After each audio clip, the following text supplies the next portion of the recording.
Hi and welcome to today's John video. I'm here with Maddie and we have Oreo here as well, annoying us. And today we're going to read John chapter 9 verses 24 to 34. I'll read that for us now. A second time they summoned the man who had been born blind. "Give glory to God by telling the truth," they said. "We know this man is a sinner." He replied, "Whether he is a sinner or not, I do not know. One thing I do know, I was blind, but now I see." Then they asked him, "What did he do to you? How did he open your eyes?" He answered, "I have told you already and you do not listen. Why do you want to hear it again? Do you want to become his disciples too?"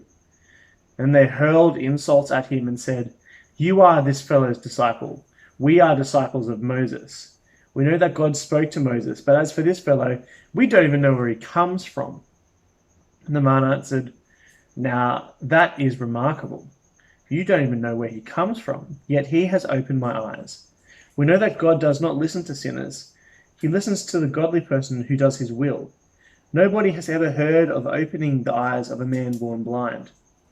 If this man were not from God, he could do nothing." To this they replied, "You were steeped in sin at birth. How dare you lecture us?" And they threw him out. As for light bulbs, I think it's pretty funny at the start how they say to the the man who was blind, give glory to God by telling the truth, which is exactly what he does. It's just not the truth that they want.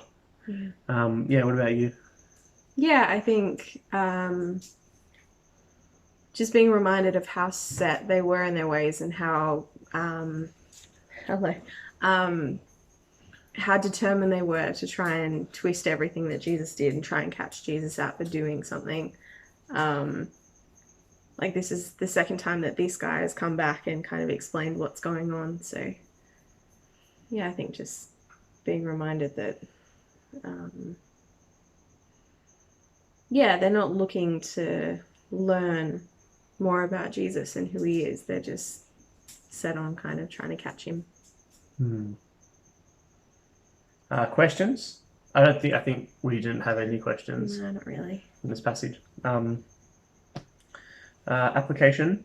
I think for me, I was just thinking through that here are the religious people who are always right in their own eyes and are quite ready to throw people out who don't agree with them and that sort of thing, without even attempting to understand. So it's pretty important for, I guess, all of us to consider that we may think we are right all the time. Yeah. Anything for you? Not, I guess, directly from here, but we see the result of it, just knowing that God works through any circumstance, including healing disability and I guess seeing God's power in how he works and how he heals people. Speech bubble, what would you say to someone about this passage? I'm not sure. I think along the lines of your light bulb, maybe not necessarily starting conversations, but being more gracious in conversations. And yeah. I think I like the line that Old Mate takes in verse 32 and 33, that unless Jesus had some sort of significant power, the stories behind him are fairly baseless. A lot of people try and just kind of get away with saying that Jesus was just a magician or he faked everything. But there's a lot of stuff that happened. There's a lot of things to try and get away with. And, as for people who just did tricks and stuff back then, you don't have to go too far before you get found out.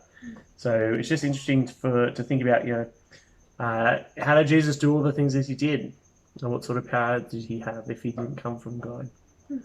Yeah. Cool.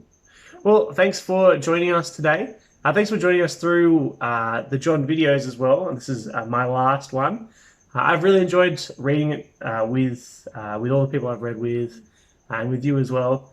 Please keep going and please keep reading together and praying together after we're going to stop and pray through this stuff now and encourage you to do the same. Enjoy the rest of your reading through John, and of course, grace and peace to you. Cool.